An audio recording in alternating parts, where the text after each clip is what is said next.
Senior सहाफी और तजियाकार हामिद मीर के मुताबिक कहानी तो अभी शुरू हुई है। एक नामुकम्मल कहानी ने इतना हंगामा खड़ा कर दिया है। जब ये कहानी अंजाम को पहुंचेगी तो क्या होगा। इस कहानी के दो मरकजी किरदार आजकल एक दूसरे के बारे में थोड़ा थोड़ा सच बोल रहे हैं। दोनों ने पूरा सच बोल दिया तो फिर दोनों ही बड़ी मुश्किल में फंस जाएंगे। आप समझ गए होंगे, इस नामुकम्मल कहानी का एक किरदार इमरान खान और दूसरा किरदार जनरल रिटायर्ड कमर जावेद बाजवा है। ये दोनों ही अपने आप को बहुत चालाक और बाकी सबको बहुत बेवकूफ समझते हैं। दोनों ने अपने अपने मफादात के तहत एक दूसरे से दोस्ती की, फिर ये दोनों एक दूसरे को इस्तेमाल करते करते आपस में लड़ पड़े। दोनों की लड़ाई में पाकिस्तान का बहुत नुकसान हुआ है। पाकिस्तान को मजीद नुकसान से बचाने के लिए जरूरी है कि इन दोनों की गलतियों से सबक सीखा जाए। बाजवा साहब की सबसे बड़ी गलती ये थी कि उन्होंने बतौर आर्मी चीफ अपने हल्फ की खिलाफ वर्जी करते हुए 2017 में सियासत में मदाखलत शुरू कर दी। एक तरफ उन्होंने वजीर आजम शाहिद खाकान अब्बासी को काबू करके फाटा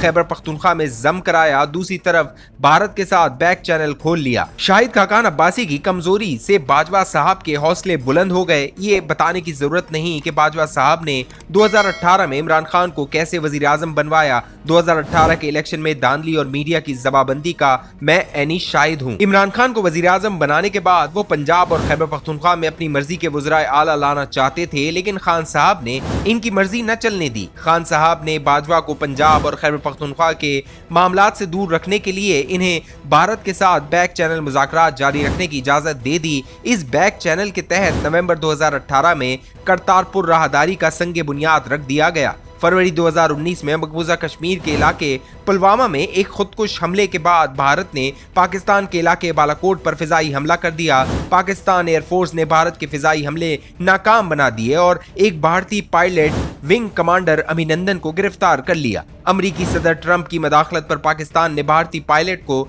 रिहा कर दिया। इस दौरान जून 2019 में ISI के सरबराह सैयद आसिम मुनीर को अचानक तब्दील कर दिया गया, क्योंकि वो इमरान खान को भी नापसंद थे और बाजवा साहब के बैकडोर चैनल के लिए भी नामुनासिब थे। इनकी जगह फैज हमीद को लाया गया। इन्हीं दिनों जनरल बाजवा ने एक ब्रीफिंग में बताया कि भारत के साथ कोई बैक थ्रू होने वाला है। 25 जुलाई 2019 को मैंने अपने जंग के कॉलम में खबरदार किया कि मोदी पर एतमाद न किया जाए। मोदी पाकिस्तान को घेर कर कश्मीर पर डिप्लोमेटिक सरेंडर कराना चाहता है। 5 अगस्त 2019 का कॉलम भी कश्मीर पर था और इसी दिन भारत ने मकबूजा जम्मू कश्मीर में मार्शल लॉ नाफिज कर दिया। अक़वाम मुत्तहिदा के हाई कमिश्नर बराए इंसानी हुकूक की तरफ से मकबूजा कश्मीर में भारतीय मजालिम के खिलाफ एक तफसीली रिपोर्ट जारी हो चुकी थी और पाकिस्तान इस पर बहुत शोर मचा सकता था, लेकिन 9 नवंबर 2019 को यौम इकबाल पर इमरान खान से करतारपुर राहदारी का इफ्तिताह करवा दिया गया। मैंने एक ऑफ द रिकॉर्ड ब्रीफिंग में पाकिस्तान की कश्मीर पॉलिसी पर सवालात उठाए तो बाजवा साहब नाराज हो गए और उन्होंने टीवी चैनल्स के मालिकान के साथ एक मुलाकात में मुझ पर इल्जाम लगा दिया कि मैंने तो अजमल कस्साब के गांव जाकर कोई प्रोग्राम किया था, हालांकि ये बिल्कुल झूठ था। फिर एक टीवी चैनल ने मुझे भारतीय एजेंट करार दे दिया और इसी चैनल पर मुझे तौहीन रसालत का मुर्तकिब करार दे दिया गया। कश्मीर पॉलिसी पर सवालात मुझे बहुत महंगे पड़े। ये वो वक्त था जब मौलाना फजल रहमान और सिराजुल हक के सिवा अक्सर सियासी कायदीन कश्मीर पर खामोश थे और फिर मुस्लिम लीग नून और पीपल्स पार्टी ने इमरान खान के साथ मिलकर बाजवा साहब को एक्सटेंशन दे दी। एक्सटेंशन के बाद बाजवा साहब का निशाना हुर्रियत कॉन्फ्रेंस के रहनुमा सैयद अली गिलानी थे। पाकिस्तान में इनके नुमाइंदे अब्दुल्ला गिलानी के साथ जो सलूक हुआ वो एक लंबी कहानी है, लेकिन किस्सा मुख्तसर ये कि अली गिलानी साहब हुर्रियत कॉन्फ्रेंस से अलहदा हो गए। फरवरी 2021 में पाकिस्तान और भारत ने लाइन ऑफ कंट्रोल पर सीज फायर का ऐलान कर दिया। 23 मार्च 2021 को नरेंद्र मोदी ने यौम पाकिस्तान पर इमरान खान को खत लिख दिया तो पाकिस्तान के दफ्तर खारजा के कान खड़े हो गए।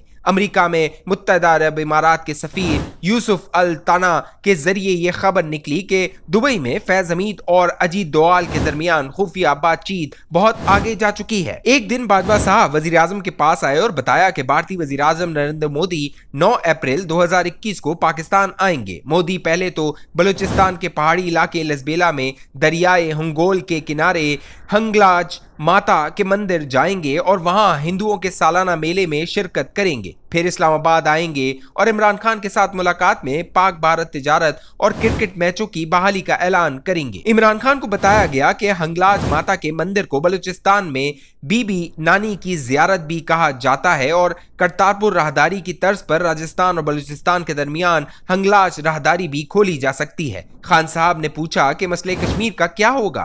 फैज हमीद ने बताया कि 20 साल तक मसले कश्मीर जू का तू रहेगा और 20 साल के बाद कोई हल तलाश करेंगे। ये वो मौका था जब वजीर खारजा शाह महमूद कुरैशी ने खान साहब को खबरदार किया कि पाकिस्तान में एक पार्लियामेंट भी है, हम वहां क्या जवाब देंगे, हमने इलेक्शन भी लड़ने हैं, हम पर कश्मीर फरोशी का इल्जाम लग जाएगा। जुलाई 2021 में आजाद कश्मीर में आम इंतखाबात होने वाले थे। खदशा था कि अगर अप्रैल में मोदी ने पाकिस्तान का दौरा किया तो जुलाई में तहरीक इंसाफ का आजाद कश्मीर से सफाया हो जाएगा। इस दौरान इक्तिसादी राहदारी कमेटी भारत के साथ तिजारत खोलने का फैसला कर चुकी थी, लेकिन शाह महमूद कुरैशी ने न सिर्फ भारत के साथ बैक चैनल मुज़ाकरात से लाइल्मी जाहिर कर दी बल्कि विफाकी काबीना ने भारत के साथ तिजारत की भी मुखालफत कर दी। बाजवा साहब शदीद गुस्से में आ चुके थे। उन्होंने खान साहब से शिकायत की कि हमने जो भी किया आपसे पूछकर किया। खान साहब ने कहा फिक्र मत करें, जरा आहिस्ता चलें और अपोजिशन को अंदर कर दें। शाह महमूद कुरैशी ने बाजवा साहब का गुस्सा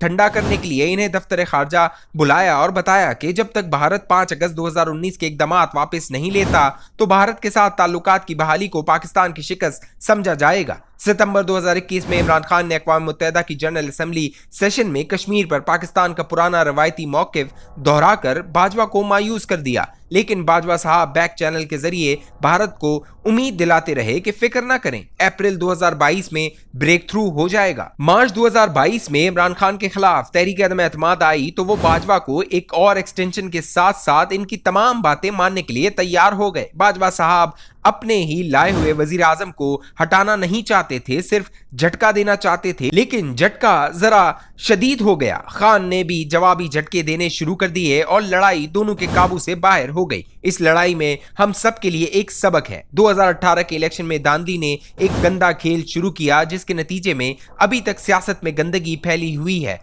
फौज को हमेशा सियासत से दूर रहना चाहिए और सियासतदानों को तमाम अहम फैसले पार्लियामेंट में करने चाहिए। भारत के साथ दोस्ती जरूर करें, लेकिन कश्मीरियों की कुर्बानियों को बेचकर नहीं बल्कि आइन के अंदर रहकर पार्लियामेंट में फैसला करें।